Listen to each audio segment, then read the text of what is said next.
Hello students, welcome to VOE academy. आज हम करेंगे बायोलॉजी का next chapter, how do organisms reproduce. अब देखो, मेरे से पढ़ने का या मेरी जो क्लासेस लेने का है, सबसे मेन बेनिफिट क्या है? सबसे मेन बेनिफिट ये है, आप लोगों को अपनी मेहनत करके पूरी एनसीईआरटी छान के नोट्स बनाने की कोई ज़रूरत नहीं है। मैंने जितनी पीपीटी प्रोवाइड की है वो इनफ है कि आप अपनी कॉपी लो, अपनी एक सेपरेट डायरी बनाओ, उसमें अपने ये नोट्स लिखने शुरू करो। जो स्कूल वाले आपके नोट्स बनवाएंगे वो अलग हैं, आप स्कूल वाले भी बनाओ, उनको भी रिवीजन के लिए लिखो। लेकिन अगर एग्जाम टाइम से एक दिन पहले आप ये सारे नोट्स पढ़ के जाते हो, आपको बाहर से कहीं से कुछ भी पढ़ने की कोई भी नीड नहीं है, ये मेरी गारंटी है। आपके सारे क्वेश्चन सही होंगे, चाहे वो एमसीक्यू आए, चाहे वो सब्जेक्टिव क्वेश्चन आए, चाहे वो डायग्राम्स आए, क्योंकि इस पीपीटी में सारे मैंने डायग्राम्स इंक्लूड कराए हैं। सारा कुछ आपको इस क्लास में समझाया जाएगा। एक भी टॉपिक ऐसा नहीं है कि जो ना बताया गया हो या ना समझाया गया हो। तो शुरू करते हैं, हाउ डू ऑर्गेनिजम्स रिप्रोड्यूस। ठीक है। और एक बात और, जैसे जो एक चीज है कि आगे आएगा, इसमें फ्लावर्स आएंगे और चीजें आएंगी, उसकी मैं एक वीडियो अलग से डाल दूंगी जिसमें मैं फ्लावर्स को आपको अलग अलग सेग्रीगेट करके दिखाऊंगी कि फ्लावर को कैसे काटा हुआ है, फ्लावर के कौन कौन से पार्ट होते हैं। क्योंकि यहाँ मैं आपको सिर्फ डायग्राम में समझा पाऊंगी, वहां पे आपको प्रॉपर जूम करके फ्लावर का मैं एक एक पार्ट आपको डिस्क्राइब करूंगी, और उस वीडियो का लिंक भी आपको दे दिया जाएगा। तो अब देखते हैं कि इस जो चैप्टर है उसमें कौन कौन से टॉपिक्स इंक्लूड है। क्योंकि बच्चों को टॉपिक नहीं बताया जाता है कि बच्चों को जब हमारी कोई भी क्लास शुरू होती है तो उसमें ये नहीं पता होता है कि हम इस चैप्टर में क्या क्या पढ़ने वाले हैं, है ना। तो मैंने इसीलिए जो ये इंडेक्स है ये बनवाया। आप लोग स्कूल्स में भी कॉपीज में बनाते हो, तो उसका मेन पॉइंट क्या होता है इंडेक्स बनाने का, कि जो टीचर है या जो बच्चा है उसको ये पता चल जाए कि ये चैप्टर्स, ये चीजें इसमें इंक्लूड है। तो मैंने इस पूरे चैप्टर का इंडेक्स बनाया हुआ है, जिसमें आपको जितने भी टॉपिक्स इंक्लूड हैं वो सारे मिल जाएंगे। ठीक है। रिप्रोडक्शन क्या है, importance of DNA variation, modes of reproduction by single celled organism, sexual reproduction in plants, pollination, fertilisation, reproduction in humans, importance of sexual reproduction, puberty, male reproductive system, female reproductive system, zygote formation, menstruation, sexual health. तो सारे topics आपको include कराए गए हैं। एक भी topic ऐसा नहीं है कि आपको यहां से बाहर जाके कहीं और पढ़ना पड़े, इस चीज की गारंटी मेरी है। ठीक है, स्टार्ट करते हैं रिप्रोडक्शन से। देखो, बायो मुश्किल नहीं है, लेकिन बायो आसान भी नहीं है। अगर आप इसको बहुत लाइटली ले रहे हो कि बायो बहुत स्कोरिंग है, एक दिन में आ जाएगी, एक रात पहले पढ़ लेंगे, ऐसा नहीं होता। अपने लेक्चर्स पूरे करो, लेक्चर पूरा देखो। किसी भी टीचर का एक एक कोई भी टीचर पकड़ लो। देखो, ऐसा भी नहीं है कि मैं ये कहूंगी कि जाओ दूसरे टीचर से पढ़ लो, ऑब्वियसली मैंने पढ़ा है, मेरे से पढ़ो। लेकिन एक टीचर पकड़ लो अपना, जिसका तुम्हें क्लिक हो, जिसका तुम्हें ये लगे कि हाँ कुछ तो ये समझा रहे हैं जो हमें समझ आ रहा है, कुछ तो ये ऐसा मटेरियल प्रोवाइड कर रहे हैं हमें। तो और अपना जो है काम शुरू कर दो। ऐसा नहीं है कि तुम लास्ट डे बायोलॉजी खोल के बैठ जाओ कि सबसे स्कोरिंग है और एक ही दिन में हो जाएगा। यही सबसे ज्यादा नंबर कटते हैं, क्योंकि बायोलॉजी बहुत ज्यादा रिवीजन मांगती है। तो स्टार्ट करते हैं, चलो। फर्स्ट ऑफ ऑल हमारे पास आती है डेफिनेशन, व्हाट इज रिप्रोडक्शन। अब ये रिप्रोडक्शन एक ऐसी नई टर्म है जो हमें क्लास 9th-10th में इंट्रोड्यूस कराई जाती है। उससे पहले ना हमें इतना आइडिया होता है, ना हमें पता होता है कि क्या रिप्रोडक्शन का मीनिंग है, क्या पार्ट्स होते हैं, कैसे कुछ होता है। तो बेटा देखो, जो ये लाइफ है ना, जो भी लाइफ है वो सारी रिप्रोडक्शन के ऊपर टिकी हुई है। क्योंकि अगर रिप्रोडक्शन नहीं होगा एनिमल्स का, प्लांट्स का, हमारा, तो कोई भी प्रजाति बनेगी ही नहीं आगे। और कोई भी अगर प्रजाति आगे बनेगी ही नहीं तो सबका एग्जिस्टेंस खत्म हो जाएगा, है ना। अगर हम लोग ह्यूमन बींग्स अभी इस जनरेशन से रिप्रोडक्शन करना बंद कर दें तो क्या होगा? हम लोग कितना साल जिएंगे आगे? 25, 30, 50 साल। हमने 60 साल और निकाल दिए, मान के चलो, ठीक है, हमने मैक्सिमम 60 साल और निकाल दिए। उसके बाद हम लोग सब मर जाएंगे, सारा जो लाइफ का एग्जिस्टेंस है वो खत्म हो जाएगा, है ना। तो जो भी लाइफ के एग्जिस्टेंस को, जो भी हमारे पास स्पीशीज है उसके एग्जिस्टेंस को आगे चलाने के लिए रिप्रोडक्शन बहुत ज्यादा इंपॉर्टेंट है। अब रिप्रोडक्शन क्या होता है? It is a process by which organism create new individual which look very similar to themselves. अब वेरी सिमिलर टू देमसेल्व्स का क्या मतलब है? ऐसा नहीं है कि एग्जैक्ट फोटोकॉपी हमने पैदा कर दी, लेकिन कुछ केसेस में ऐसा भी होता है, जैसे कुछ प्लांट्स हैं उनमें तो सेम फोटोकॉपी ही पैदा होती है, लेकिन ह्यूमन बींग्स में ऐसा नहीं होता। फिर भी बहुत हद तक वो हमसे सिमिलर दिखते हैं। एक तो कैसे सिमिलर दिखते हैं, सबके 2 हाथ हैं, 2 पैर हैं, एक मुंह है, एक नाक है, सबके हेयर्स है, तो वो एक जो ओवरऑल स्ट्रक्चर है वो सबका सेम हो गया। एक बात ये हो गई। दूसरी बात, अब जिसका बच्चा है, जिसका ऑफस्प्रिंग है, तो क्या होता है, वो बच्चा ज्यादातर कहीं ना कहीं किसी न किसी चीज में अपने पेरेंट पे जाता है। अपनी मम्मी से उसका नाक मैच कर गया, पापा से आईज का कलर मैच कर रहा है, दादी से बालों की लेंथ मैच कर गई, अपनी जीन से मैच कर रहा है वो समहाउ, है ना। तो मैचिंग ऐसे कुछ ना कुछ जो है वो सिमिलर पैदा होता है इनमें, ठीक है। तो क्या होगा, वेरी सिमिलर टू देमसेल्व्स। तो जो भी नई जो जनरेशन आएगी वो क्या आएगी, कुछ ना कुछ परसेंट सिमिलर होगी। Reproduction is not necessary to maintain the life of an organism but important to increase its population and survival of its species। देखो, यही बात मैंने बताई।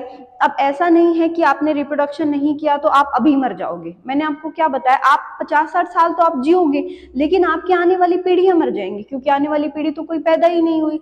तो क्या हुआ, उस स्पीशीज का एग्जिस्टेंस नहीं बचा, उस स्पीशीज का कोई भी अस्तित्व बचा ही नहीं। अब आप क्या कर लोगे, आगे तो कुछ पैदा ही नहीं होगा। तो रिप्रोडक्शन ऐसा नहीं है कि अभी हमारी जो है जिंदा रहने के लिए जरूरी है, लेकिन जो एक स्पीशीज है उसको आगे बढ़ाने के लिए, पीढ़ी दर पीढ़ी आगे बढ़ाने के लिए रिप्रोडक्शन बहुत इंपॉर्टेंट है, ठीक है। नेक्स्ट टॉपिक देखो, do organisms create exact copy of themselves. ये वही क्वेश्चन जो अभी मैंने बताया कि क्या एग्जैक्ट फोटोकॉपी बन जाती है।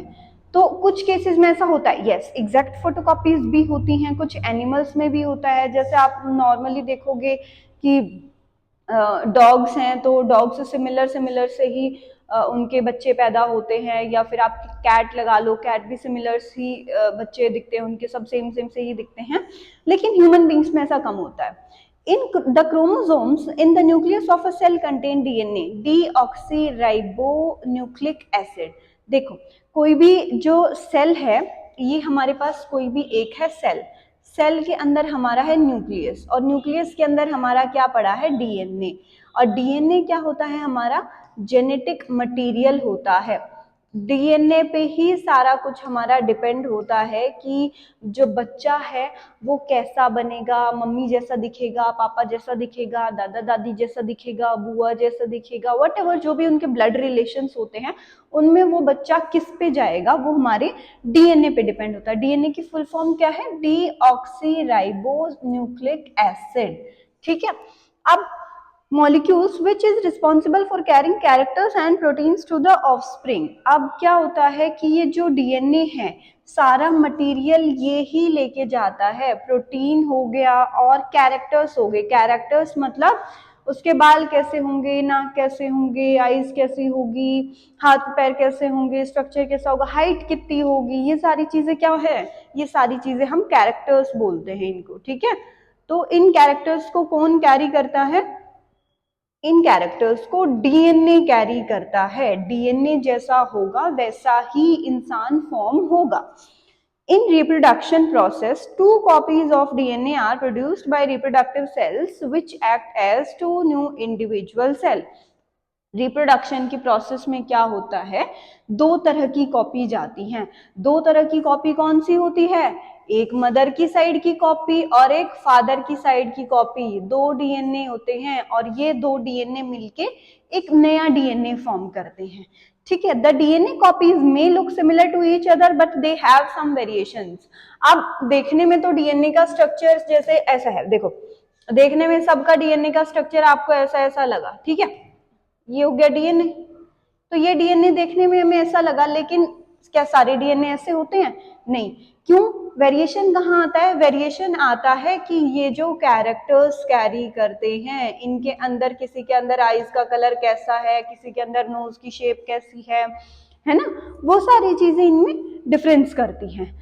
Up, thus, the new offspring may have some variations compared to the parents. This tendency of variation is the basis of evolution। अब जो आपका evolution चैप्टर आगे जाके 11th 12th नीट तक जो आपको evolution चैप्टर पढ़ना है, वो evolution समझ लो क्या होता है। सब सॉरी सबसे पहले हम क्या थे, हम बंदर थे, बंदर से हम ऑस्ट्रेलोपिथिकस आए, ड्रायोपैथिकस, रामापैथिकस, ये सब अभी आपके काम का नहीं है, लेकिन कुछ ऐसी बंदरों की स्पीशीज थी जिनसे जो है डेवलप होते होते धीरे धीरे धीरे धीरे हम बने हैं। हम कैसे बने हैं कि जो एक बंदर थे, सबसे पहले वो 4 पैरों पे चलते थे, बहुत ज्यादा उनके बॉडी हेयर्स थे, फिर वो 2 पैरों पे चलने लगे, ठीक है, और फिर 2 पैरों से चलने के बाद वो अपना खाना खुद, जानवरों को ना मार के अपना खाना खुद ढूंढने लग गए। उसके बाद फिर क्या हुआ, फिर हम आदिवासी बन गए, हमने पत्थर से आग वाग जलाना सीखा और चीजें सीखी। उसके बाद हम क्या बने, ह्यूमन बींग्स बने। तो ये जो धीरे धीरे धीरे धीरे सब में जो चेंज आता गया सबके डीएनए में, इसको हमने क्या बोला है, इसको हमने इवोल्यूशन बोला है, ठीक है। और हर स्लाइड का ना साथ साथ स्क्रीनशॉट ले लिया करो, ताकि आपको बाद में अपने नोट्स बनाने में आसानी हो। जैसे मान लो 20 22 30 पेज हैं, 30 स्क्रीनशॉट ले लिए, आज घर जाके क्या करो, आज घर बैठ के एक बार आराम से 2 घंटे ले लो, 2 घंटे में पूरा कॉपी मार दो, ठीक है। कॉपी में लिख लिया, अब क्या हुआ, तो आपके पास एक हार्ड कॉपी आ गई एग्जाम के लिए, ठीक है। बायो की मुश्किल से 5-6 चैप्टर्स तो हैं ही, तो एक हार्ड कॉपी आ गई 5-6 चैप्टर्स की, अब एग्जाम से पहले फटाफट पढ़ लेंगे, है ना। तो चल नेक्स्ट देखते हैं। अब देखो the importance of DNA variation. अब मैंने ये तो बता दिया डीएनए में वेरिएशंस आ रहे हैं, क्या इंपॉर्टेंस है डीएनए में वेरिएशन आने की, ठीक है। The DNA copying during reproduction is important for the maintenance of body features that allows the organism to use that particular niche. अब एक चीज देखो, जो पहले हमारे दांतों की शेप थी वो कैसी थी कि हम लोग मीट मांस को अच्छे से तोड़ पाए, हम लोग मीट मांस को अच्छे से पचा पाए, या जब पहले जो आदिवासी, या जैसे हम बंदरों को लगा ले, हम बंदरों से आए हैं, ठीक है, तो हमारी बॉडी पे इतने इतने हेयर्स थे। वो बॉडी हेयर्स का काम क्या होता है, जो मेन बॉडी हेयर्स का काम होता है ना, वो 2 काम होते हैं। सबसे पहला काम होता है हमारी स्किन को ठंड से बचा के रखना। अब पहले क्या होता था, आदिवासी तो कपड़े पहनते नहीं थे, जंगलों में रहते थे, आदिवासी लगा लो या जब भी हम बंदर थे वो लगा लो, तो वो क्या करते थे, जंगलों में रहते थे। अब जंगलों में रह रहे हैं, कपड़े नहीं है उनके ऊपर, तो स्किन कैसे प्रोटेक्ट होगी, स्किन तो पूरी डैमेज हो जाएगी। आप ठंड में देखो, जब आप पूरे कपड़े पहनते हो आज के टाइम पे, आप मॉइस्चराइजर लगाते हो, फिर भी आपकी स्किन डैमेज होती है ना, आपको बार बार मॉइस्चराइजर लगाने की जरूरत पड़ती है, स्किन रफ हो जाती है एकदम। तो उनको कैसे प्रोटेक्शन मिलती, तो उनकी स्किन पे इतने हैवी हेयर्स थे, जैसे आज के टाइम पे आप भालू देखोगे तो भालू जैसे ही थे, तो उनके स्किन पे इतने थिक हेयर्स थे कि वो लोग अपनी बॉडी को प्रोटेक्ट कर पाते थे। अब अगर आज के टाइम पे हमारी स्किन पे इतने थिक हेयर्स होंगे तो हमें कपड़े पहनने में प्रॉब्लम होगी, निकालने में प्रॉब्लम होगी, बहुत चीजों में हमें प्रॉब्लम आएगी। तो उस चीज का क्या हुआ कि धीरे धीरे इवोल्यूशन हो गया। इवोल्यूशन क्या होता है कि जब ह्यूमन बींग्स को धीरे धीरे किसी नई चीज की नीड पड़ती है तो वो उसकी को डेवलप कर लेते हैं अपने अंदर, पीढ़ी दर पीढ़ी, पीढ़ी दर पीढ़ी, धीरे धीरे। और जो चीज ह्यूमन बॉडी को जरूरत नहीं होती वो धीरे धीरे करके खत्म होती जाती है। इस चेंज को हम क्या बोल रहे हैं, इस चेंज को हम बोल रहे हैं इवोल्यूशन, ठीक है। तो अब क्या होता है कि एवोल्यूशन में, टू यूज दैट पर्टिकुलर निश, एवोल्यूशन में ऑर्गेनिज्म में जो भी डिफरेंस आते हैं वो बहुत जरूरी है ताकि वो अपने पर्टिकुलर एरिया में सरवाइव कर पाए, ठीक है। If the niche were dramatically altered, whether by the temperature, water levels, or maybe meteorite hits, the population could be wiped out. अब देखो क्या होगा, अगर हम लोग सर्वाइवल के काबिल नहीं हैं, अगर हम सर्वाइव नहीं कर पा रहे हैं तो क्या होगा, बाढ़ आते ही मर जाएंगे, कुछ और हुआ तो मर जाएंगे, जैसे मेटेओराइट्स हिट हुए तो डायनासोर खत्म हो गए। तो ऐसे अगर चेंजेस नहीं आएंगे और अगर हम एनवायरनमेंट के हिसाब से खुद को सस्टेन करना नहीं सीखेंगे तो क्या होगा, हम मर जाएंगे, वाइप्ड आउट हो जाएगी हमारी जनरेशन। तो डीएनए के वेरिएशन इसलिए जरूरी है। There could be chances for them to survive if some variations are present in a few individuals. अब क्या होगे, जब भी वेरिएशन आते हैं तो सर्वाइवल के चांसेस बढ़ जाते हैं। अब मैं आपको एक एग्जांपल देती हूँ। आपके मम्मी पापा को कोई रिश्तेदार बहुत तंग करते थे, बहुत ताने लगाते थे, आपकी मम्मी मान लो किसी बहुत अच्छी फैमिली से नहीं आती, बहुत अमीर फैमिली से नहीं आती, तो वो अब ताने देते थे कि दहेज क्यों नहीं लेके आए, ये क्यों नहीं करा, ठीक है। अब आपकी मम्मी ने वो सहा, अब अगर आपने भी सहने की आदत डाल ली, फिर आपकी जनरेशन क्या होगी, धीरे धीरे वो लोग आपको दबाते जाएंगे, वो आपको इतना दबा देंगे कि आप ऊपर नहीं उठ पाओगे। लेकिन अगर क्या हुआ, आपकी जनरेशन ने उनको बोलना शुरू किया कि हमें बताओ दहेज की जरूरत क्या है, हम क्यों दे तुम्हें दहेज, या कुछ भी, आपने आवाज उठानी शुरू की, तो आप में क्या आए, वेरिएशंस आए। अब क्या होगा, वो रिश्तेदार आप लोगों से थोड़ा सा डरेंगे, कोई भी चीज कहते हुए, आपके मम्मी पापा को कोई भी चीज कहते हुए डरेंगे। तो यहाँ पे क्या हुआ है, यहाँ पे वेरिएशन आया है, और वेरिएशन आते ही क्या हो गया, सर्वाइवल के चांसेस बढ़ गए। ठीक है। For example, a bacteria is heat resistant and due to global warming, the temperature of water increases, then the bacteria would survive and grow further. अब देखो, कोई बैक्टीरिया है वो हीट रेजिस्टेंस है। हीट रेजिस्टेंस का क्या मतलब है कि कितनी भी तेज गर्मी पड़ जाए उसको फर्क नहीं पड़ेगा, वो मरेगा नहीं।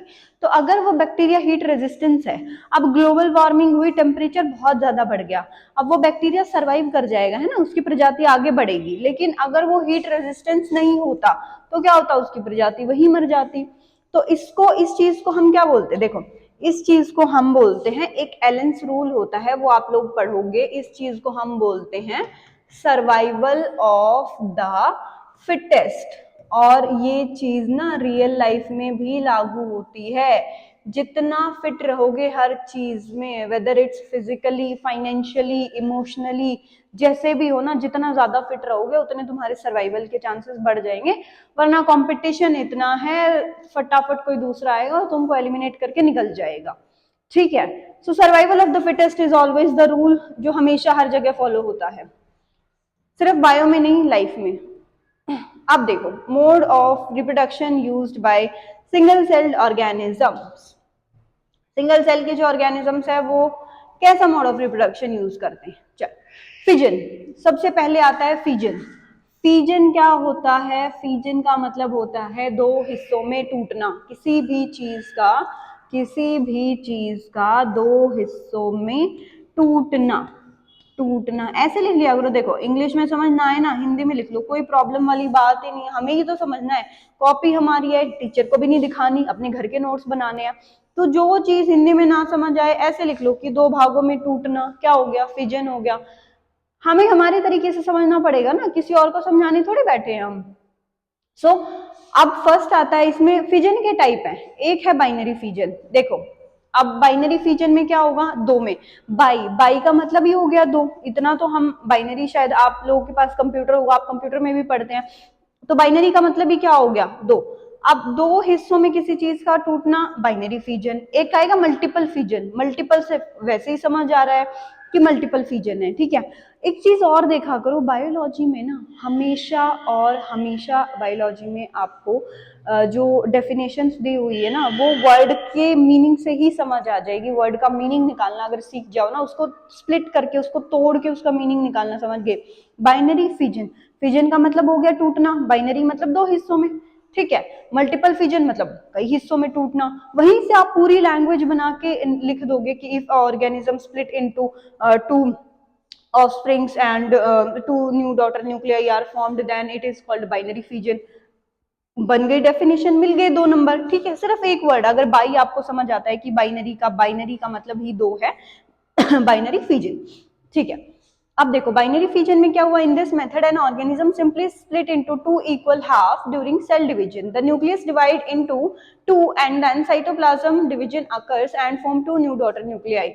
देखो सेम बात जो बताई, दो ऑर्गेनिज्म में टूटेगा। देखो ये हो गया पेरेंट न्यूक्लियस, पेरेंट न्यूक्लियस के अंदर डिवीजन स्टार्ट हुआ, डिवीजन किस में होगा, दो में। दो में क्यों होगा, क्योंकि बाइनरी था। अब ये थोड़ा और, यहाँ से साइटोप्लाज्म भी टूटना शुरू हुआ। ठीक है। ये जो फ्लूइड है ना, इसको साइटोप्लाज्म बोलते हैं अंदर। साइटोप्लाज्म हमेशा कोई भी सेल के अंदर जो फ्लूइड होगा उसको बोलेंगे। अब ये दोबारा टूटना शुरू हुआ, टूटना शुरू, साइटोप्लाज्म टूटा, साइटोप्लाज्म टूटते ही क्या बन गए, डॉटर न्यूक्लियाई बन गया। देखो फीमेल्स के इंपॉर्टेंट देखो, सन न्यूक्लियाई कोई नहीं बोलता, डॉटर न्यूक्लियाई बोलते हैं। ठीक है, क्योंकि डॉटर मैटर करती है ना। अब एक चीज और भी है, डॉटर न्यूक्लियाई क्यों बोला, क्योंकि जो रिप्रोडक्शन की कैपेसिटी है, जो बच्चे पैदा करने की कैपेसिटी है, वो फीमेल में है, मेल्स में नहीं है ना। तो डॉटर ही जाके, अब ये डॉटर भी तो आगे जाके दो में टूटेगी, ये भी तो बाइनरी फिजन करेगी, ये जाके और दो में टूट जाएगी, इसके भी दो बच्चे बन गए, इसके भी दो बच्चे बन गए। इसलिए हमने इसको डॉटर न्यूक्लियाई बोला, इसलिए सन न्यूक्लियाई नहीं बोला, क्योंकि सन डिवाइड नहीं कर सकता, डॉटर डिवाइड कर सकती है, ठीक है, डॉटर रिप्रोडक्शन कर सकती है। डॉटर की इतनी इम्पोर्टेंस है लाइफ में कि वो आपकी जो भी आपकी ऑफस्प्रिंग है उसको आगे बढ़ा सकती है, आपकी पीढ़ी को आगे लेके जा सकते हैं। अब इसके एग्जाम्पल देखो, सबसे पहला एग्जाम्पल अमीबा, दूसरा एग्जाम्पल पैरामीशियम, तीसरा एग्जाम्पल लेशमानिया, ठीक है। ये क्या हुए हैं, ये हैं सिंगल सेल्ड ऑर्गेनिजम्स, ठीक है, इनका जो है वो याद कर लो, सिंगल सेल्ड ऑर्गेनिजम्स। अब देखो नेक्स्ट, चलो, और एक चीज ये भी देखो, सबसे पहले क्या था, ये पेरेंट सेल थी, अब क्या हुआ, डीएनए डिवाइड होना स्टार्ट हुआ, उसके बाद क्या हुआ, साइटोप्लाज्म डिवाइड हुआ, लास्ट में क्या हो गया, दो डॉटर सेल्स बन गई, ठीक है। अब देखो, mode of reproduction used by single celled organisms. अब और क्या हो सकता है हमारे पास, फिजन का दूसरा टाइप, ठीक है, फिजन के दूसरे टाइप में हमारे पास आएगा मल्टीपल फिजन। फिर वही मल्टीपल का नाम आते ही क्या आ गया, मल्टीपल मतलब कई सारी डॉटर न्यूक्लियाइज में डिवाइड हो जाएगा, ठीक है, कई सारी डॉटर न्यूक्लियाई में डिवाइड हुआ। अब क्या हुआ, one organism will divide into many daughter cells. For example में, अब एग्जांपल में क्या है हमारे पास, प्लाज्मोडियम, यीस्ट एटसेट्रा, ठीक है, एग्जांपल में हमारे पास हुए प्लाज्मोडियम, यीस्ट एटसेट्रा, ओके। अब देखो, न्यूक्लियस है, पेरेंट सेल है, पेरेंट सेल का न्यूक्लियस डिवाइड होना स्टार्ट होगा। अब इसके अंदर क्या बनेंगी, सिस्ट, ये जो छोटे छोटे डिवीजन होने स्टार्ट हुए ना, इनको क्या बोला है, सिस्ट बोला है। तो अब ये सिस्ट में टूटना शुरू हुआ, ये एक से ही बहुत सारी सेल्स बन जाएंगी, ठीक है, सिस्ट में टूटना शुरू हुआ, many nuclei contained in cyst. अब ये सिस्ट क्या हुआ, अब इसकी आउटर लेयर जो है वो टूटने लगेगी, जो बाहर की लेयर है ना सिस्ट, वो सिस्ट टूटने लगेगी और ये जो अंदर की डॉटर न्यूक्लियाई ना वो रिलीज हो जाएंगी। देखो, ये हमारी सिस्ट बनी इसके चारों तरफ, अब ये सिस्ट जब टूटेगी, ये सिस्ट यहाँ पे टूटना शुरू हुई, यहाँ से टूटना शुरू हो गई, सिस्ट यहाँ से टूट गई, अब ये डॉटर न्यूक्लियाई बाहर निकल जाएंगी। डॉटर न्यूक्लियाई बाहर निकलते ही अलग अलग ऑफस्प्रिंग बन गए, अलग अलग बन गई, अब ये आगे जाके अपनी ऑफस्प्रिंग बनाना शुरू कर देंगी, ठीक है। इसके एग्जाम्पल क्या हो गया हमारे पास, प्लाज्मोडियम हो गया, यीस्ट हो गया। चलो, स्क्रीनशॉट ले लिया करो हर चीज का, साथ साथ नोट्स बहुत जरूरी है बनाने, अभी के लिए हो ना हो, लेकिन जब पेपर से एक दिन पहले जो रिवीजन करना पड़ता है ना, वो सबसे डिफिकल्ट चीज होती है कि कितना पढ़ लें, क्या क्या पढ़ लें, कहाँ से पढ़ लें, उसके लिए नोट्स बहुत जरूरी होते हैं। चलो, modes of reproduction used by single celled organisms, और मैंने भी आपके जो माइक्रो नोट्स है ना वो बनाए हुए हैं। माइक्रो नोट्स का मतलब क्या है, माइक्रो नोट्स का मतलब ये है कि छोटे नोट्स जो हमें एग्जाम से एक दिन पहले चाहिए होते हैं, ये मेरे अमेज़न पे अवेलेबल हैं। अगर आप में से किसी को परचेज करने हैं तो आप परचेज कर सकते हो, माइक्रो नोट्स बाय अंजलि ब्रह्मांड। आप देखोगे वीओई एकेडमी का, अमेज़न पे सर्च करोगे आपको मिल जाएंगे। चलो, अब देखते हैं रिप्रोडक्शन का थर्ड पार्ट। थर्ड पार्ट में हमारे पास आता है रीजेनरेशन। अब देखो, अगर मैं फिर से तुम्हें वर्ड तोड़ना सिखाऊं, बिल्कुल छोटे बच्चे जिससे चौथी पांचवी के बच्चे होते हैं ना, एक एक वर्ड तोड़ के उनको सिखाते हैं, ऐसे देखो, री का मतलब क्या हुआ, री का मतलब क्या हुआ, री का मतलब हुआ दोबारा, ठीक है। जेनरेशन का मतलब क्या हुआ, जेनरेशन का मतलब क्या हुआ, कोई भी जेनरेशन, कोई भी पीढ़ी। तो री का मतलब क्या हुआ कि किसी भी पीढ़ी को दोबारा आगे लेके जाना, दोबारा चलाना, क्या हुआ हमारा, रीजेनरेशन, दोबारा से उस पीढ़ी को आगे बढ़ाना। So, if the individual is cut or broken up into many pieces, many of the pieces develop into a separate individual. Regeneration is not similar to multiple reproduction. Example में आया हाइड्रा, प्लेनेरिया एटसेट्रा।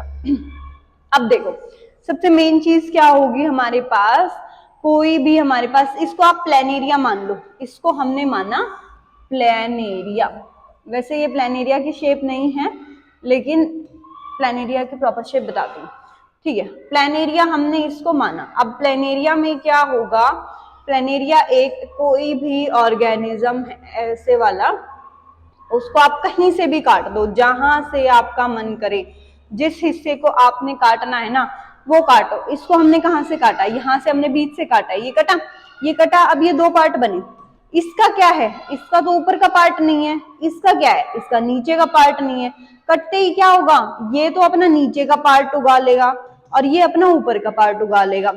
ठीक है, अपना दोनों ने अपना अपना part उगा लिया।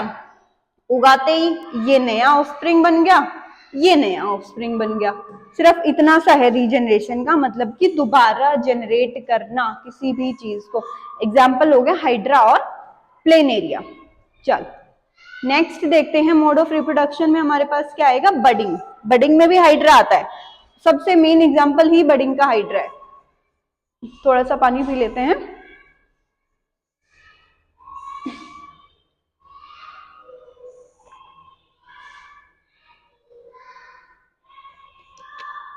चल बडिंग का जो हमारा सबसे मेन एग्जाम्पल है वो क्या होता है, हाइड्रा होता है। अब बडिंग में देखते हैं, अब bud like structure outgrowth develops. देखो इसमें तो मैं सारे ही तुम्हें नाम से ही पढ़ने सिखा दूंगी। बडिंग का मतलब ही क्या हो गया, बड। बड मतलब कोई भी ऐसी आउटग्रोथ छोटी सी भी कहीं से भी निकल गई ना, उसी को हमने क्या बोल दिया, बड बोल दिया। देखो ये निकली हुई है ना छोटी सी आउटग्रोथ, ये बड है। ठीक है, इसको हमने बड बोल दिया। नाम से ही पता चल रहा है कि बडिंग मतलब बड से कोई चीज बन रही है। ठीक है, अब bud like outgrowth develops, they grow into tiny individuals, they detach from their parent body and make new individual. Example क्या आ गया, हाइड्रा। अब हाइड्रा रीजनरेशन में भी आया है, ये चीज याद रख लेना। ठीक है, अब बडिंग में हाइड्रा आया, देखो छोटी सी ये बड निकली, छोटी सी बड निकली, छोटी सी बड अब आके अब क्या होगी, या ना पेरेंट से क्या लेगी, पेरेंट बॉडी से ये न्यूट्रिशन लेगी। जैसे जब हम छोटे होते हैं तो अपनी मम्मा का दूध पीते हैं ना। ठीक है, तो अब हमने क्या किया, हाइड्रा को न्यूट्रिशन देना स्टार्ट किया, उसकी पेरेंट बॉडी ने हाइड्रा को न्यूट्रिशन देना स्टार्ट हुआ। अब क्या हुआ, न्यूट्रिशन लिया, खाया पिया, इसने थोड़ा मोटा हो गया, बड़ा हो गया। ठीक है, बड़ा हुआ, बड़ा होते ही अब इसको ये हो गया कि ठीक है अब मुझे मम्मी पापा से जितना जो चाहिए था, न्यूट्रिशन चाहिए था, वो तो मुझे मिल गया। अब मुझे मम्मा पापा की जरूरत नहीं है, जैसे मोस्टली बच्चे करते हैं, मम्मी पापा को छोड़ के निकल लेते हैं। तो ये भी क्या होगा, निकल लेगा। और क्या बना लिया, नया हाइड्रा बना लिया, न्यू हाइड्रा इसने फॉर्म कर लिया। चल नेक्स्ट देखते हैं, वेजिटेटिव प्रोपेगेशन। वेजिटेटिव प्रोपेगेशन मतलब वेजिटेबल्स में कहीं ना कहीं प्रोपेगेशन होगा। देखो जितना नाम से बायोलॉजी के नाम को तोड़ के जितनी डेफिनेशंस बनाना स्टार्ट कर दोगे ना, उतना बायोलॉजी आसान होती जाएगी। वेजिटेटिव का मतलब क्या हुआ, कहीं ना कहीं वेजिटेबल्स के अंदर कोई चीज हो रही है, या तो फ्रूट्स के अंदर हो रही है या वेजिटेबल्स के अंदर। देखो सबसे पहले क्या दिख रहा है, आलू दिख रहा है ना, आलू क्या है, सब्जी है, वेजिटेटिव रिप्रोडक्शन हो रहा है। तो ना मन में याद कर लिया करो, जैसे माइंड में जब वेजिटेटिव रिप्रोडक्शन आए, शेप बना ली आलू की। ठीक है, वेजिटेटिव रिप्रोडक्शन आएगा, आलू याद आएगा सबसे पहले, पोटैटो था, हाँ कुछ तो पोटैटो था, कोई और एग्जांपल याद आए ना आए, आलू तो जरूर याद आएगा अब। ठीक है, ऐसे अपने माइंड में बिठा लो कि क्या होता है वेजिटेटिव रिप्रोडक्शन में। The vegetative parts of a plant like root, stem and leaf develop into new plant. अब जो वेजिटेटिव पार्ट है ना प्लांट के, वो क्या करते हैं, वेजिटेटिव पार्ट में कौन आ गया, या तो रूट हो गई, या तो स्टेम हो गया, या तो लीफ हो गई। वो क्या करेंगी, वो नए प्लांट में जन्म ले लेंगी। इसका एग्जाम्पल क्या है, राइजोम ऑफ जिंजर। जिंजर क्या होती है, अदरक। ट्यूबर ऑफ पोटैटो, ये जो पोटैटो पे छोटी छोटी आईज निकल आती है ना, इसको ट्यूबर बोलते हैं। आप घर पे भी देखोगे ना, आपके बहुत टाइम तक पोटैटो रखा रहेगा ना, उसके ऊपर एक व्हाइट सी आउटग्रोथ सी बड़ सी बन जाती है, उसको क्या बोलते हैं, ट्यूबर बोलते हैं, tuber of potato. Leaf of bryophyllum, bryophyllum की लीफ भी जो है वेजिटेटिव रिप्रोडक्शन करती हैं। Plants raised by vegetative reproduction can produce flowers and fruit earlier than those produced from fruits. अब देखो, एक तो हमने लगाया बीज, किसी भी चीज का बीज लगाया सीधा। ठीक है, बीज लगाया, पानी दिया, फिर वो पौधा बनेगा, पौधे से और फ्रूट्स आने हमारे स्टार्ट होंगे। और एक क्या किया हमने, सीधा उसका वेजिटेटिव रिप्रोडक्शन करा दिया। जैसे ये आलू था, आलू था, इसको इसमें क्या हुआ, ये आईज आनी शुरू हुई। अब हम इसको ऐसे कैसे जमीन में गाड़ देंगे, ठीक है, इसको जमीन में गाड़ देंगे ना, 2 आलू बन जाते हैं। वो वेजिटेटिव रिप्रोडक्शन करना स्टार्ट होता है ना, 2 आलू बन जाते हैं। आप लोगों के घरों में आपने देखा होगा वेजिटेटिव रिप्रोडक्शन आलू का, या आप जो रोज प्लांट है उसकी भी लेयरिंग ग्राफ्टिंग कर देते हो ना, उसको भी वेजिटेटिव रिप्रोडक्शन करते हैं। जैसे देखो ये रोज प्लांट है, रोज प्लांट है, रोज प्लांट को ना ऐसे टेढ़ा काटना, रोज प्लांट की टहनी को ऐसे टेढ़ा काटना, टेढ़ा काट के और उसको थोड़े बहुत दिन ऐसे नीचे से शहद में डुबा के और आप जमीन में लगा दो, नया रोज प्लांट आ जाएगा। बस आपकी जमीन फर्टिलाइजेशन वाली होनी चाहिए, आपकी जमीन अच्छी होनी चाहिए, ठीक है।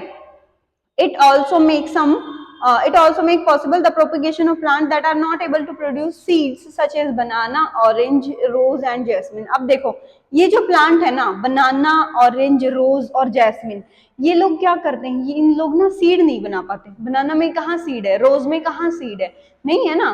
तो उनके जो प्लांट्स है उनको नया उगाना मुश्किल हो जाता है, क्योंकि बीज तो है ही नहीं।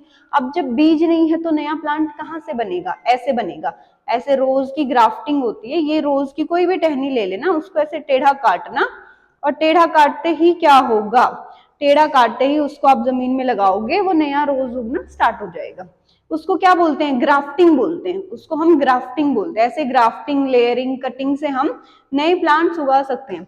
वैसे नॉर्मली भी अगर आपको किसी के घर में कोई प्लांट अच्छा लगे, आप उसकी एक टहनी तोड़ के, मतलब ऐसे ऐसे मत तोड़ना कि आपने पकड़ी और ऐसे हाथ से तोड़ दी, ऐसे मत करना, उसको कट करके लेके आना किसी चीज से, कोई अच्छी सीजर लेके उसको कट करके लेके आना, और उसको तब जमीन में उसको आप गाड़ के देखो, वो बहुत हद तक चांसेस है कि वो नया प्लांट बन जाएगा, ठीक है। अब देखो इसमें पोटैटो में क्या हुआ, ये आईज आई पोटैटो की, रूट्स आई, शूट्स आई, ये नया बनना स्टार्ट हो जाएगा, ठीक है। ऐसे यहाँ पे ये पेरेंट प्लांट था। अब इसमें देखो क्या किया हुआ है इस प्लांट का, और आपको एक मैकेनिज्म समझाती हूँ। इसने क्या हुआ है, इसी की टहनी को तोड़ा नहीं है, ठीक है, तोड़ा नहीं है, यहीं से जमीन में दबा दिया ऐसे करके, ठीक है, मोड़ के टहनी मोड़ी और जमीन में दबा दी।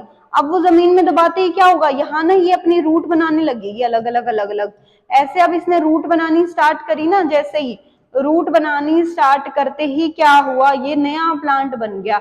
अब थोड़े दिन बाद हम क्या कर सकते हैं, थोड़े दिन बाद हम यहाँ से इसको कट कर सकते हैं। हमने यहाँ से इसको कट कर दिया, थोड़े दिन बाद ये प्लांट की टहनी हमने तोड़ के फेंक दी, और ये क्या हुआ, हमारे पास नया प्लांट बन गया, ठीक है।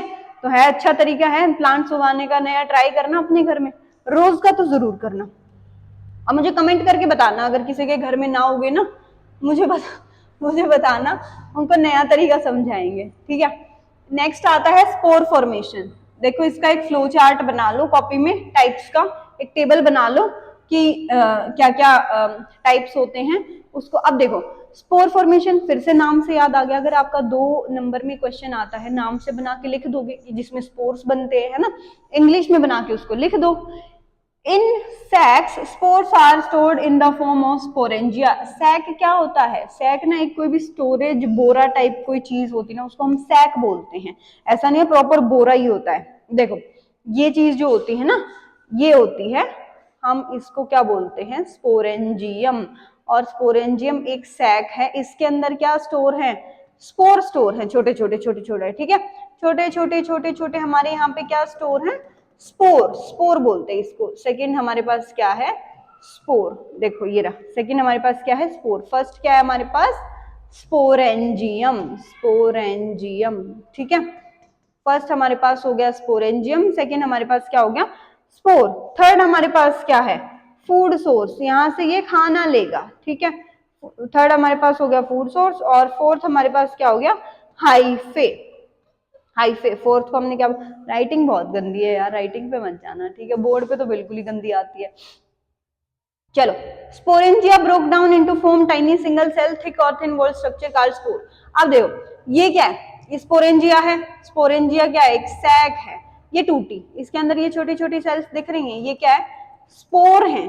अब ये क्या हुआ, स्पोरेंजिया टूटा टूटा, ठीक है, तोड़ दिया, स्पोरेंजिया को हमने तोड़ दिया, तोड़ते ही क्या होगा, छोटी छोटी छोटी छोटी नई सेल्स बननी स्टार्ट हो गई। ये छोटी छोटी नई सेल हमारे पास क्या बनी, स्पोर बन गई। अब ये स्पोर क्या करेंगे, if the conditions are right they will become a new plant. अब ये स्पोर क्या करेंगे, स्पोर क्या करेंगे, स्पोर उड़ना शुरू करेंगे, कहीं कहीं उड़ना शुरू कैसे करेंगे, किसी दूसरे फ्लावर पे जाके बैठ गए, किसी प्लांट पे जाके बैठ गए, उड़ गए, हवा के थ्रू चले गए, पानी के थ्रू चले गए, और ऐसे किसी एनिमल के पैरों से चिपक के चले गए और अपने जो दूसरा प्लांट है वहां पे जाके चिपक गए, तो अब क्या होगा, ये क्या करेंगे, नया प्लांट बना लेंगे। ठीक है, asexual reproduction occurs through spores, they are found at the end of thread like structure called hyphae.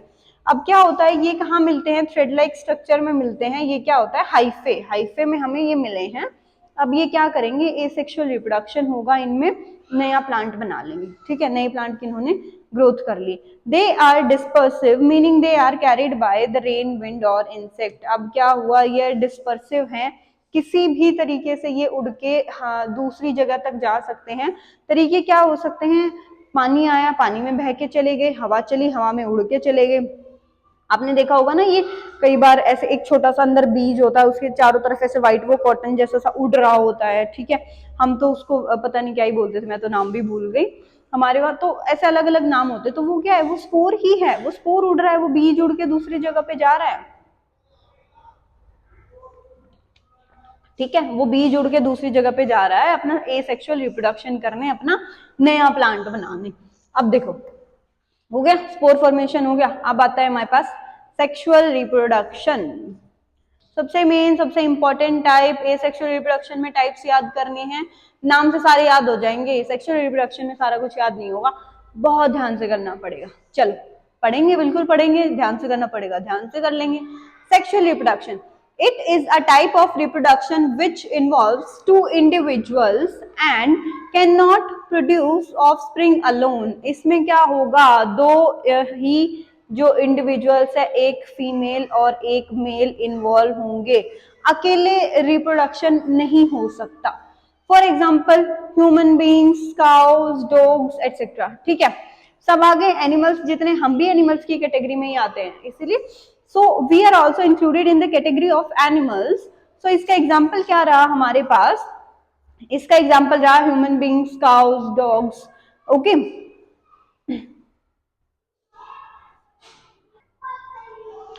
चल देखो, अब क्या होगा, एक फीमेल और एक मेल, क्या होगा, इसमें दो इंडिविजुअल्स ऐड होंगे। दो इंडिविजुअल्स ऐड हुए बिना कोई भी जो नया ऑर्गेनिज्म है वो नहीं बन सकता। Human beings, cow, dogs, cat, ये वो जितने एनिमल्स हैं, वो सब के सब में जिनमें भी सेक्सुअल रिप्रोडक्शन होता है, कुछ प्लांट में भी सेक्सुअल रिप्रोडक्शन होता है, तो जिन भी लोगों में सेक्सुअल रिप्रोडक्शन होता है उसमें मतलब दो की इन्वॉल्वमेंट है, और वो दो कौन है, एक मेल होगा और एक फीमेल होगा। अगर मेल और फीमेल का इन्वॉल्वमेंट नहीं है तो कोई भी तीसरा नया ऑर्गेनिज्म नहीं बन सकता। अब देखो, ह्यूमन बींग्स में क्या होता है, एक एग होता है। ठीक है, फीमेल की तरफ से एग होता है, मेल की तरफ से स्पर्म होता है। ये लोग क्या करते हैं, ये लोग दोनों आपस में मिलके जाइगोट बनाते हैं। जाइगोट नाम की एक चीज है, यहाँ से 23 क्रोमोसोम आए, 23 क्रोमोसोम एक जगह से आए, 23 एक जगह से आए, कितने बन गए, 46 क्रोमोसोम्स बन गए। 46 बन गए मतलब क्या हो गया, 23 पेयर हो गए। 23 पेयर हो गए। हमारे पास कितने होते हैं, 23 पेयर्स ऑफ क्रोमोसोम्स होते हैं, याद रखना ये चीज। अब इन्होंने क्या करा, जाइगोट बनाया, जाइगोट से क्या बना, नया एम्ब्रियो बना। ये कहाँ जाके होता है, ये हमारे यूट्रस में जाके रहता है। यूट्रस की लेयर से ये जो बेबी है, एम्ब्रियो है, वो चिपकता है और वो आगे जाके हमारा नया बेबी बनता है। अब देखो, sexual reproduction in flowering plants, मैं एक अलग से ऐसी वीडियो बना दूंगी जिसमें मैं आपको सारे फ्लावर्स के अलग अलग पार्ट्स शो करूंगी। पार्ट्स हर एक फ्लावर के आपको, जैसे स्टेमन है, पिस्टिल है, स्टिग्मा, स्टाइल, ओवरी, उसको काट के प्रॉपर उसका डाइसेक्शन करके मैं वो वीडियो डाल दूंगी। मेरे चैनल पे वो वीडियो जरूर देख लेना। ठीक है, फ्लावर्स के सारे पार्ट समझ आ जाएंगे। अब देखो, sexual reproduction in flowering plants, plants के अंदर सेक्सुअल रिप्रोडक्शन कैसे होता है। अब प्लांट्स के अंदर भी ये चीज देख लेना, दो पार्ट की इन्वॉल्वमेंट रहेगी। अब देखो, दो पार्ट की इन्वॉल्वमेंट होते ही क्या हुआ, या तो वो दो पार्ट कैसे हो सकते हैं, एक ये प्लांट है, ये प्लांट पूरा क्या है, मेल है। एक ये प्लांट है, ये प्लांट पूरा क्या है, फीमेल है। इन दोनों में से चीजों का ट्रांसफर होगा, यहाँ से जो पॉलन ग्रेन्स हैं वो उधर जाएंगे, और तब ये जो फीमेल है वो नया प्लांट या फ्रूट बनाएगी। ठीक है, तब ये फीमेल जो है वो फ्रूट या फ्लावर्स अपने बनाएगी। लेकिन कुछ प्लांट ऐसे होते हैं, कुछ प्लांट्स में क्या होता है,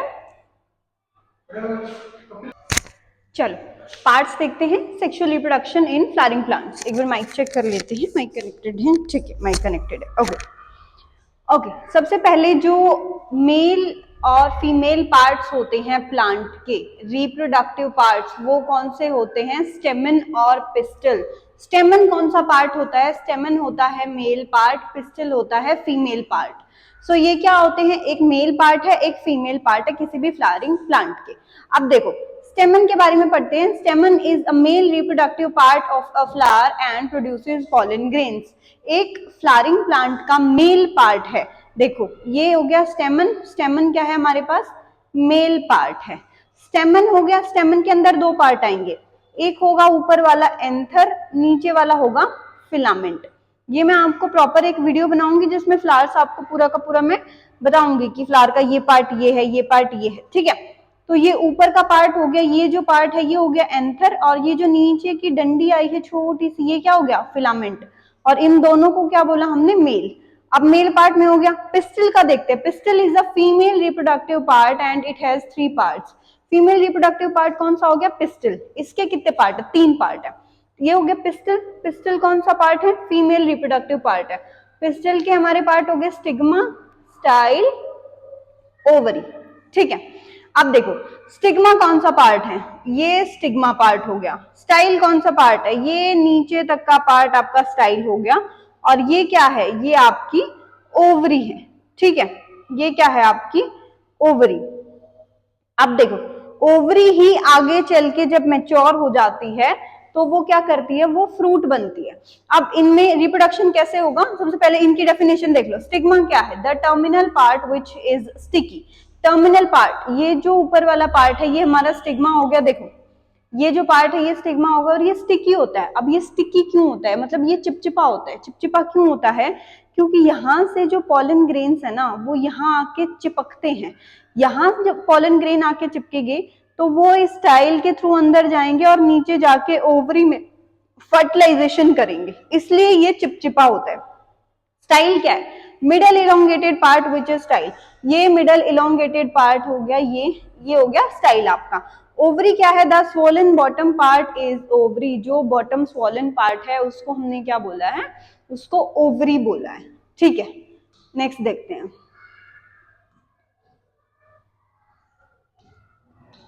पेटल देखो। अब फ्लावर का पूरा पार्ट देखो। देखो ये हो गया पेटल। जो भी हमारी फ्लावर की पंखुड़ी होती है ना, पंखुड़ी कोई भी है फ्लावर की, उसको हम क्या बोलते हैं? उसको हम पेटल बोलते हैं।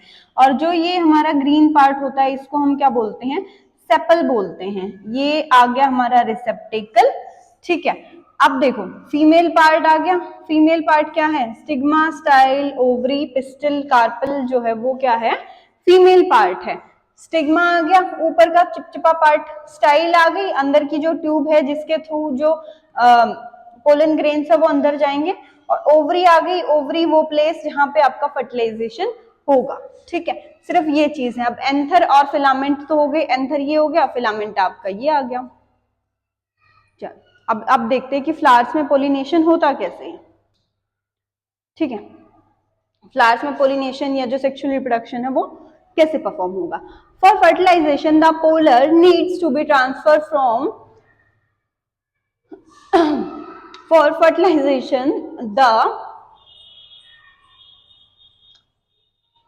anther to stigma। एंथर, यहाँ पे एंथर आएगा बेटा, थोड़ी सी टाइपिंग मिस्टेक है, गलती से हो जाती है, कोई बात नहीं, ठीक है। यहाँ पे आएगा एंथर टू स्टिग्मा। अब देखो नेक्स्ट आता है हमारे पास, एक होता है सेल्फ पॉलिनेशन, एक होता है क्रॉस पॉलिनेशन। जो मैंने आपको शुरू में बताया कि एक जो हम करते हैं एक ही फ्लावर के अंदर सब कुछ हो जाता है, एक होता है दो अलग अलग फ्लावर होते हैं। अब सेल्फ पॉलिनेशन में क्या होता है? सेल्फ पॉलिनेशन एक ही फ्लावर में होता है, मतलब उससे बाहर वाले किसी की जरूरत ही नहीं है। उसने अपना पॉलिनेशन या जो भी चीजें हैं उसने अपना सारा कुछ खुद करना है, उसे बाहर की किसी की जरूरत नहीं है।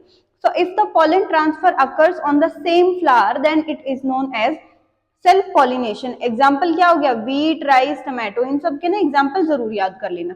अब देखो एक फ्लावर है, एक फ्लावर है, ये एक फ्लावर है।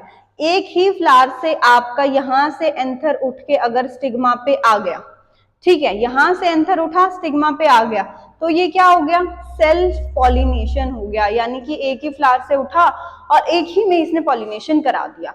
किसमें होगा, व्हीट, राइस और टमाटो में। क्रॉस पॉलिनेशन में क्या होगा, क्रॉस पॉलिनेशन में उल्टा हो गया, एक फ्लावर से पॉलिन ग्रेन उठ के दूसरे फ्लावर के स्टिग्मा पे आ रहा है, वो क्या हो गया, क्रॉस पॉलिनेशन, क्रॉस हो रहा है फ्लावर्स का।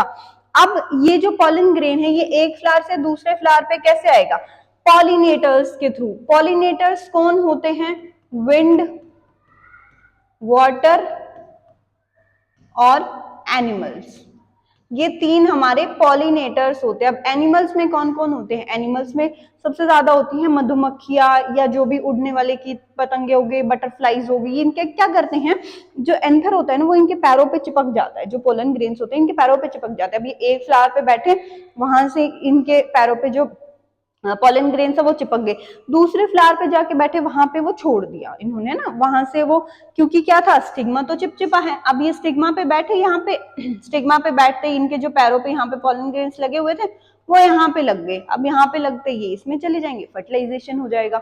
विंड से क्या होता है, विंड से ये लोग उड़ के चले जाते हैं ऐसे, ठीक है, पास पास फ्लावर्स होते हैं ऐसे उड़ के चले जाएंगे। पानी से भी ऐसे ही होता है, बारिश आई, बारिश का पानी आया, पानी के थ्रू ये लोग ऐसे चले गए दूसरे फ्लावर के पास। तो क्रॉस पॉलिनेशन में क्या होता है, pollen transfer occur from one flower to another, it is called cross pollination. Agents like wind, water and animals help in this process, for example apple and grass etcetera. इसके example क्या हो गए, Apple हो जाएगा और grass हो जाएगी, ठीक है, उनमें क्या होता है, क्रॉस पॉलिनेशन होता है। अब फर्टिलाइजेशन फ्लावर में कैसे होता है, क्या चीज होती है फर्टिलाइजेशन, जो ये जो स्टिग्मा के बाद स्टाइल और ओवरी में जो काम हो रहा है उसको पढ़ते हैं, कि ओवरी में जो हमने बोला कि यहाँ पे फर्टिलाइजेशन हो जाएगा, तो वो फर्टिलाइजेशन कैसे हो जाएगा, ठीक है, वो पढ़ते हैं। When the pollen grain is moved from stamen to stigma, a pollen tube is formed that runs through the style and enters to the ovary and ovule inside the egg। अब देखो, ये जो पॉलन ग्रेन है ये आया हमारा stigma पे, stigma पे आया। अब स्टिग्मा पे यहाँ से पॉलन ग्रेन ना, इस यहाँ पे एक ट्यूब बन जाएगी, इस ट्यूब के थ्रू ये पॉलन ग्रेन नीचे आएगा और यहाँ पे आके ये ओवरी में चला जाएगा ऐसे, ठीक है, ओवरी में गया, ओव्यूल गया ओवरी में। अब ये जो सीड अंदर आया ना इसको हमने ओव्यूल बोला है। The male gamete has to be fused with female gamete, female germ cells for the formation of zygote। अब ये जो मेल गैमीट है ये क्या करता है, यहाँ पे एक ओव्यूल है, ठीक है, ये ओव्यूल हो गया और यहाँ से मेल गैमीट आया ऊपर से, है ना, तो ये दोनों क्या करेंगे, एक मेल गैमीट आया, एक ओव्यूल पहले से था, तो इन लोगों ने मिलके क्या किया, फर्टिलाइजेशन किया, इन दोनों ने मिलके क्या किया, फर्टिलाइजेशन किया, ठीक है। फर्टिलाइजेशन बनते ही हमारे पास क्या बन जाएगा, अगला जो बेबी होगा, जो फ्रूट होगा प्लांट का, वो हमारे को मिल जाएगा। चल अगला देखते हैं, fertilization। After the fertilization process, zygote divide itself, multiply into multiple times to form an embryo, which then mature into a seed and ovary ripens into the fruit। अब क्या होता है, ये जो ओवरी है ना बाहर की, ये ओवरी पूरा फ्रूट बन जाएगी और जो वो ओव्यूल है ना अंदर, वो क्या होते हैं, ओव्यूल सीड बन जाते हैं, तो हम प्लांट की ओवरी खाते हैं, ठीक है। तो फ्रूट्स जो होते हैं वो प्लांट की ओवरी होते हैं और जो ओव्यूल्स है वो आगे चल के क्या बन जाते हैं, सीड्स बन जाते हैं। चल अगला देखते हैं, अब देखते हैं अपने बारे में, रिप्रोडक्शन इन ह्यूमन बींग्स, हमारे में कैसे रिप्रोडक्शन होगा human beings. Okay, this process involves mating of female and male individual to produce new organism। एक मेल होगा एक फीमेल होगी, दोनों मिलके क्या करेंगे, फर्टिलाइजेशन करेंगे, क्या बनेगा, जाइगोट बनेगा, न्यू बेबी बन जाएगा, ठीक है। एक मेल की इन्वॉल्वमेंट होती है, एक फीमेल की इन्वॉल्वमेंट होती है, दोनों मिलते हैं आपस में, उनके जो स्पर्म्स और एग होते हैं वो फ्यूज होते हैं और वो फ्यूज होके दोनों जाइगोट बन जाते हैं, ठीक है, सिंपल, एकदम simple. Okay, fusion of male and female gamete occurs here, variations can be seen in the new individual help in evolution.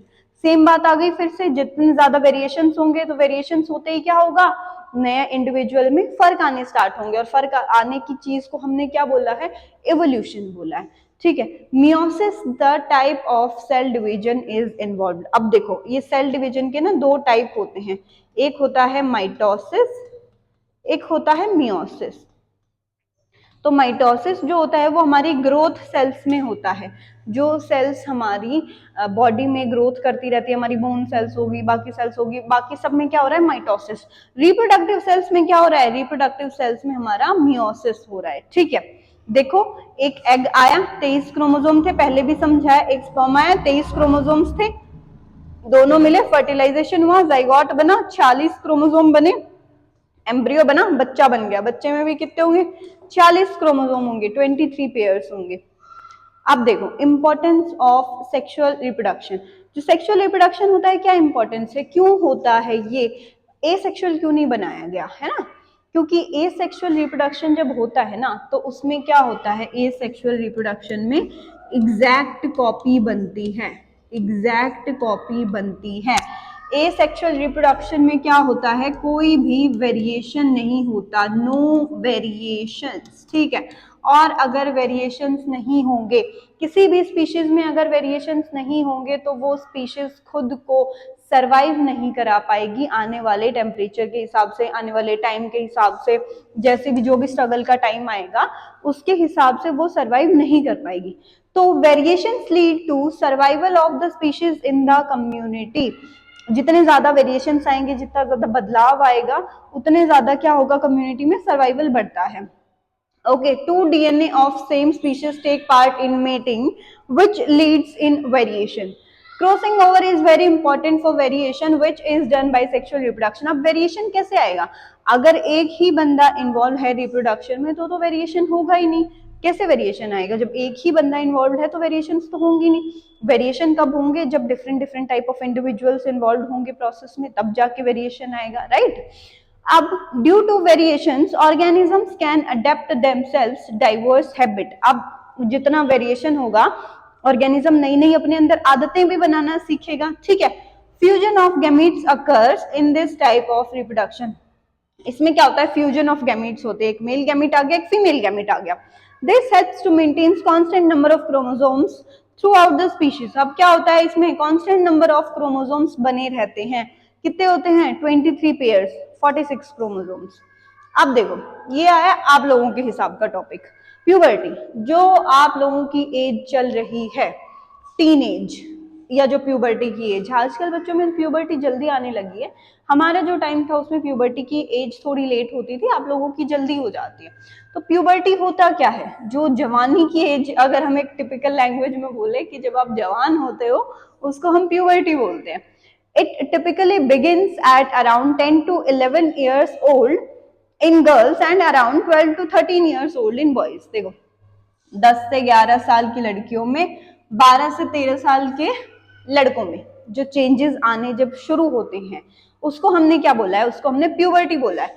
It typically ends around the age of 18 पे खत्म भी हो जाती है for girls and around 19 for boys. जो puberty होती है वो जो प्यूबर्टी की चीजें हैं वो 18 तक पूरी हो चुकी होती है, मतलब जो भी आपके चेंजेस आने होते हैं वो आ चुके होते हैं, उसके बाद वो चीजें कांस्टेंट बन जाती हैं आपकी लाइफ में। चल क्या क्या चेंजेस आप लोगों में आते हैं पढ़ते हैं। इस टॉपिक को आप पूरे रिलेट कर पाओगे क्योंकि आप सबसे ही रिलेटेड आ रहा है, आप लोगों की इतनी एज होती है क्लास 10 तक।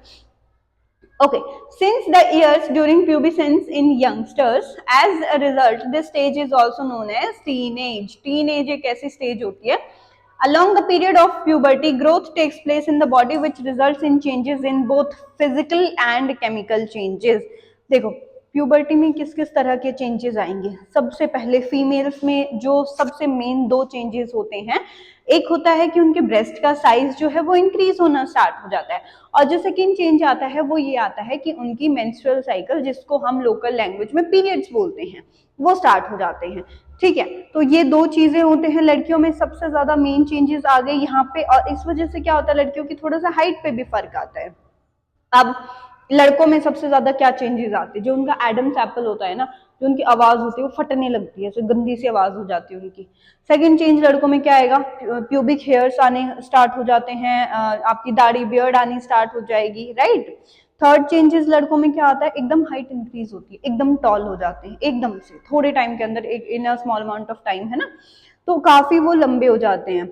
अब क्या होते हैं, आपके प्राइवेट रीजंस पे हेयर्स आने ग्रो हो जाते हैं ना, आप लोगों के अंदर कुछ अलग अलग तरह के इमोशंस भी डेवलप होना स्टार्ट होते हैं, आप लोगों के अंदर थोड़ा बहुत किसी ऑपोजिट जेंडर के लिए अट्रैक्शन आना भी स्टार्ट हो जाता है। तो ये सारे चेंजेस किस में इन्वॉल्व होते हैं, प्यूबर्टी में इन्वॉल्व होते हैं।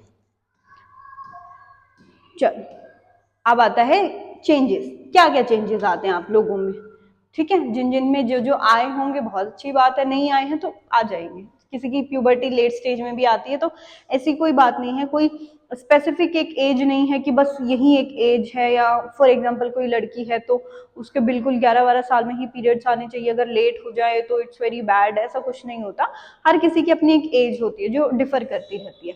The boys show a growth in height drastically, एकदम से हाइट बढ़ गई, वॉइस बिकम्स डीप, बहुत गहरी वॉइस बन जाती है, and the Adam's apples becomes prominent, Adam apple जो होता है वो यहाँ पे दिखने लगता है उनका, एडम्स एप्पल ऐसे, ठीक है। Shoulders become broad and body becomes muscular, shoulder broad होने लगते हैं, बॉडी में मसल्स डेवलप होना स्टार्ट हो जाती हैं। Facial hairs begins to grow, facial hair जो होते हैं ना बंदे के वो आने शुरू हो जाते हैं। Hair also grow under the armpit and the pubic region, अब आर्मपिट्स में और प्यूबिक रीजन में दोनों जगह पे हेयर्स डेवलप होना शुरू हो जाते हैं। लड़कियों में क्या होता है, वॉइस बिकम्स थिन, पतली प्यारी वॉइस होना स्टार्ट हो जाती है लड़कियों की। Shoulders and हिप्स becomes rounded, okay, shoulders और हिप्स का जो शेप होता है वो राउंड होने लगती है। ब्रेस्ट गेट्स इनलार्ज, फीमेल्स की जो ब्रेस्ट का साइज है वो इंक्रीज होना स्टार्ट हो जाता है।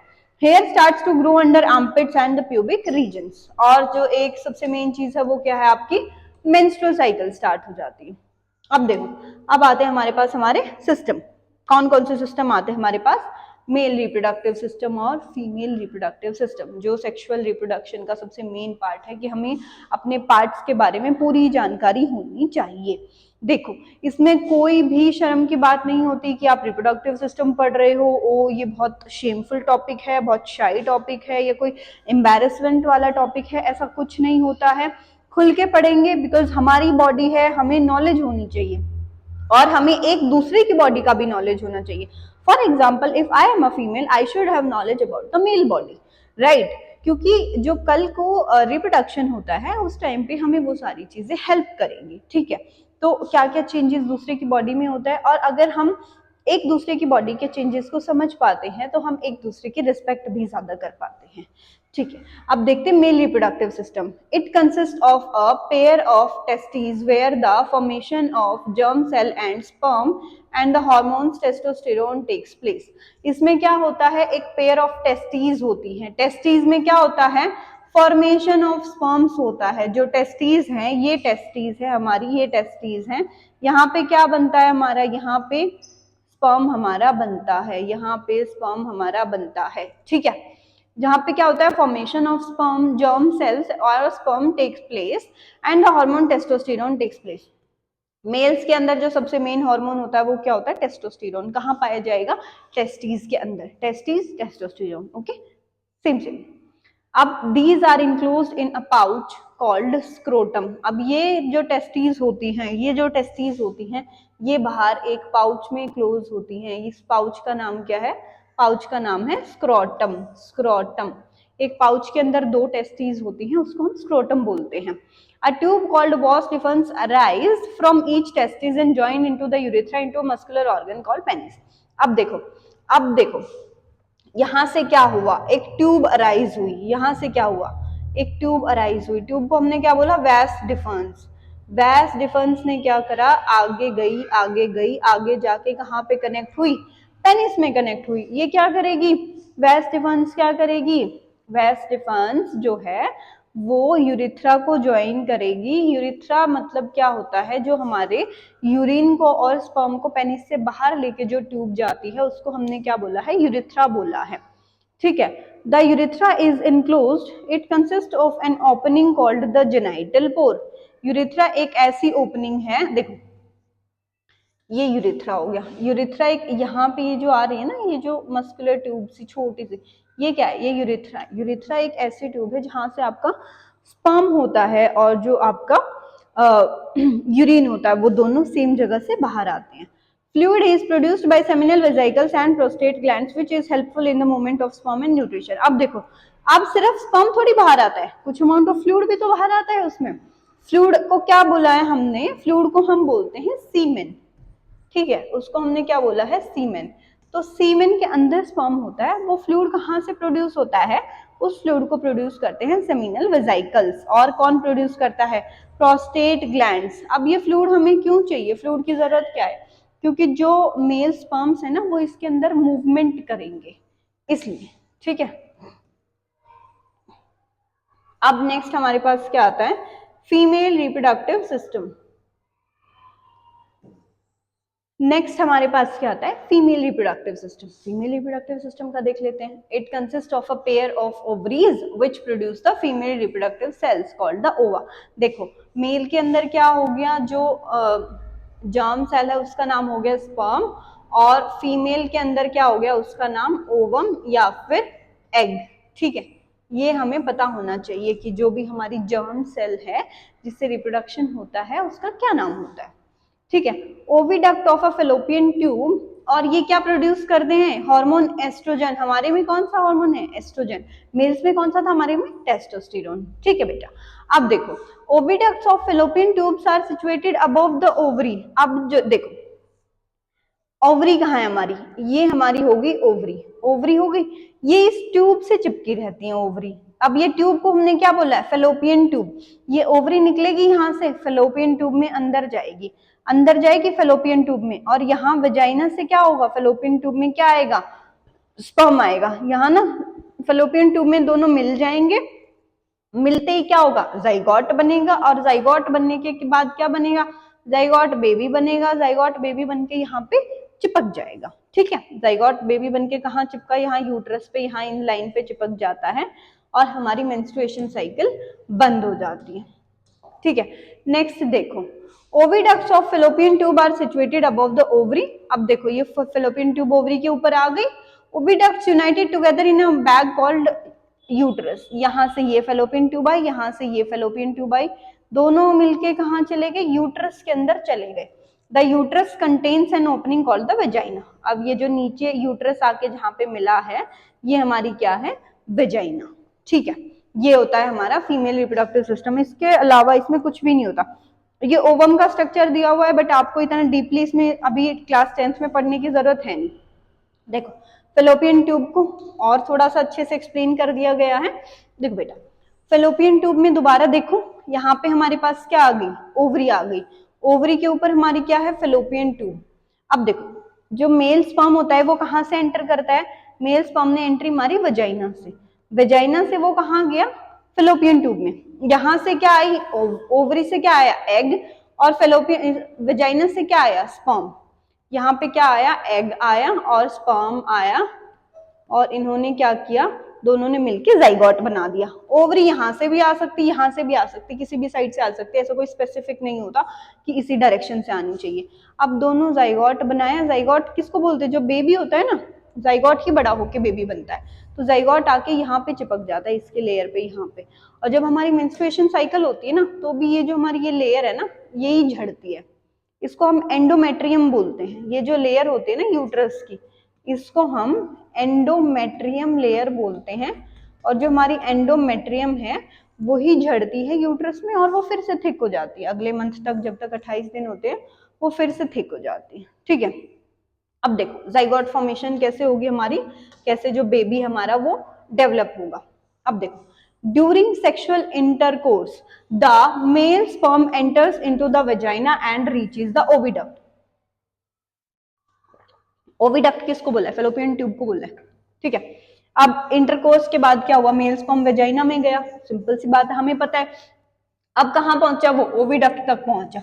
One of the sperm fused with the egg and make zygote. बहुत सारे स्पर्म होते हैं, ऐसे ऐसे ऐसे ऐसे करके बहुत सारे स्पर्म होते हैं।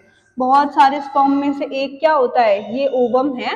एक कोई स्पर्म आता है, इसके लेयर पे अटैक करता है, और ये लेयर टूट जाती है, और वो स्पर्म उसके अंदर चला जाता है। The fusion of male and female gametes occurs in the ampullary region of the fallopian tube. देखो, फेलोपियन ट्यूब के 3 पार्ट होते हैं, एक होता है एम्पुला, एक होता है इस्थमस, ठीक है। एक होता है फंडस, फंडस, एम्प्यूला,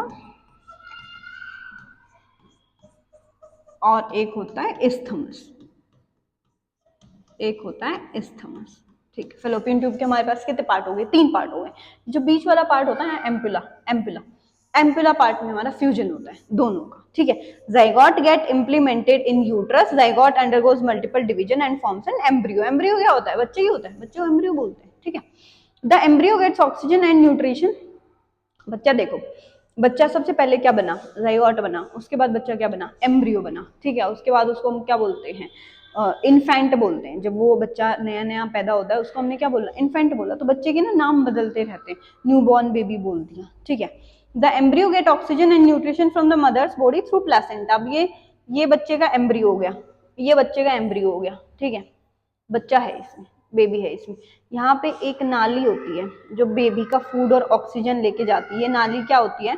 ये नाली होती है प्लासेंटा, प्लासेंटा। ये प्लासेंटा क्या करता है?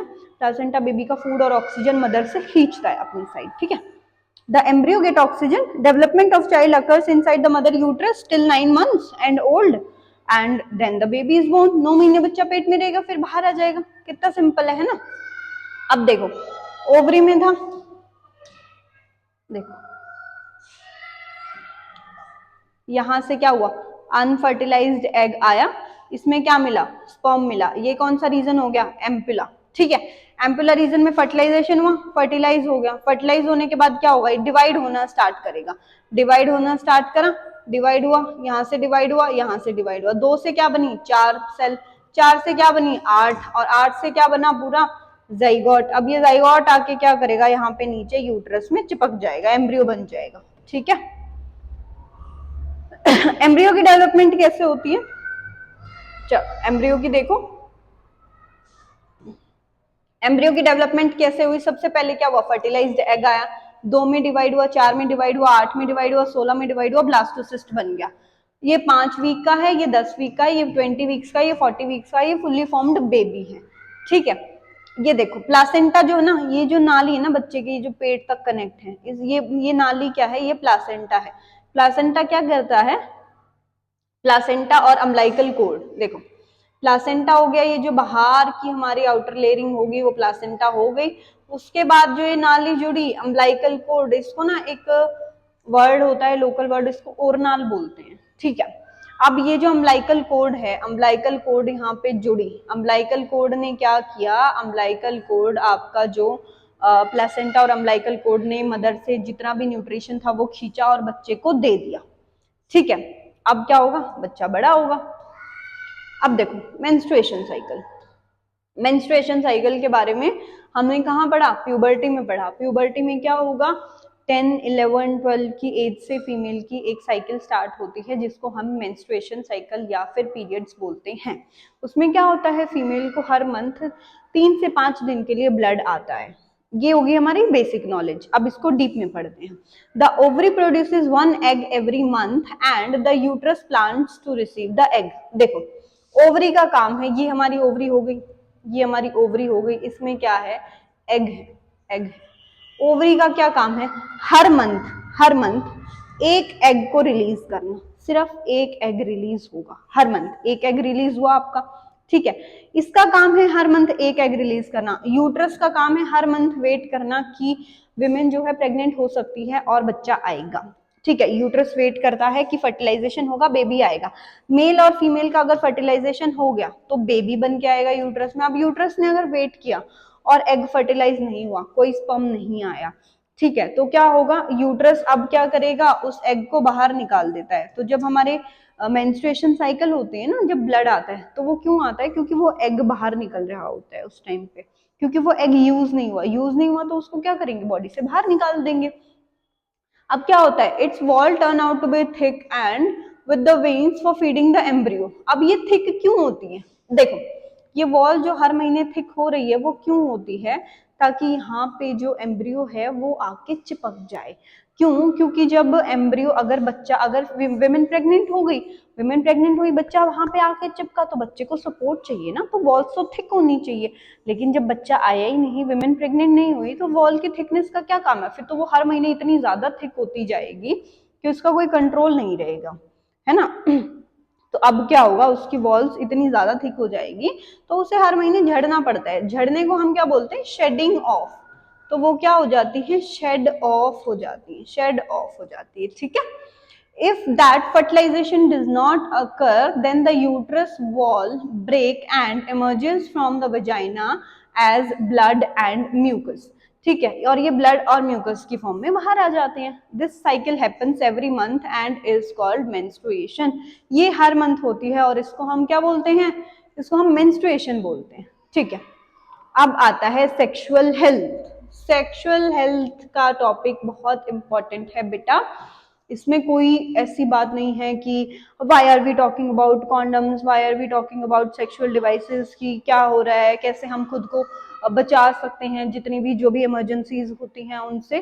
तो इन टॉपिक पे बात करना बहुत जरूरी है। इंडिया में जो सबसे ज्यादा आज के टाइम पे वो जो चीज हो रही है वो ये हो रहा है कि बच्चों में सेक्सुअल अर्जेस बढ़ती जा रही हैं और इसके बारे में कोई बात कर नहीं रहा है। तो इन सब टॉपिक के बारे में बहुत अच्छे से बात करेंगे। चल पढ़ते। सेक्सुअली ट्रांसमिटेड डिजीज, सबसे जो मेन चीज है वो होती है एसटीडीज। इसको हम बोलते हैं एसटीडी। एसटीडी देखो, एसटीडी क्या होती है? एसटीडी सबसे ज्यादा फैलने वाली बीमारी होती है जो कि सिर्फ और सिर्फ सेक्सुअल रिप्रोडक्शन के थ्रू मेनली फैलेंगी। देखो, इनका एक तरीका और भी होता है फैलने का, दैट इज होता है या तो ब्लड कांटेक्ट, या तो ब्लड कांटेक्ट, या तो सेक्सुअल कांटेक्ट। ये सिर्फ इस तरीके से फैल सकती है, दूसरे तरीके से नहीं फैलेंगी।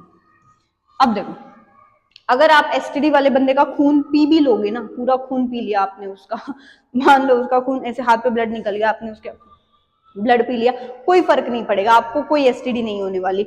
वो कब होगी आपको एसटीडी? जब उसका खून आपके खून के अंदर मिक्स होगा। अब आप बोलो मैडम ये तो बहुत रेयर केस है, ये कैसे हो सकता है ना, ये कैसे पॉसिबल है? मैं बताती हूँ। फॉर एग्जाम्पल, अब आप ये मेल्स की बात करते हैं, आप गए किसी के पास शेविंग कराने, आप शेविंग कराने गए, अगले बंदे ने आपकी शेविंग की, उसने जो ब्लेड यूज किया, उस ब्लेड से किसी को कट लग गया, ब्लड लग गया, ठीक है, वो ब्लड लगा उसके, अब उसने वो वॉश नहीं किया, स्टेरिलाइज नहीं किया, जो भी उसका रेजर था या जो भी था, और उसने दूसरे बंदे पे शेविंग किया, अब दूसरे बंदे को भी कट लगा, दूसरे बंदे को भी कट लगना चाहिए, तो क्या हुआ? दोनों का ब्लड हल्का हल्का मिक्स हो गया। अब एसटीडी का तो एक बैक्टीरिया ही बहुत है, एक तरीका ये हो गया ब्लड टू ब्लड कांटेक्ट, ठीक है। या फिर आप मेडिकल फील्ड में हो या आप कहीं निडल लगवाने गए हो और एक निडल उन्होंने एसटीडी वाले बंदे पे यूज किया और वही सेम निडल से उन्होंने आपको इंजेक्शन लगा दिया, खत्म, एसटीडी हो जाएगी आपको, ठीक है। The disease that get transmitted through sexual contact, it can be bacterial infection, for example gonorrhea, syphilis, etc., or it can be viral infections like warts and HIV and AIDS. ये disease के नाम है, ये disease आपको हो सकती है। और एक और चीज, ये डिजीज नॉन ट्रीटेबल है क्योंकि ये वायरल डिजीज है। बैक्टीरियल डिजीज फिर भी ट्रीटेबल होती है, जो बैक्टीरिया होता है उसको मारा जा सकता है, वायरस को मारना इम्पॉसिबल होता है। वायरस अपनी साइकिल पूरी करके ही मरेगा, और ऐसे केसेस में मोस्ट ऑफ द टाइम जब एचआईवी और एड्स होता है, मोस्ट ऑफ द टाइम जो पेशेंट है उसकी डेथ होती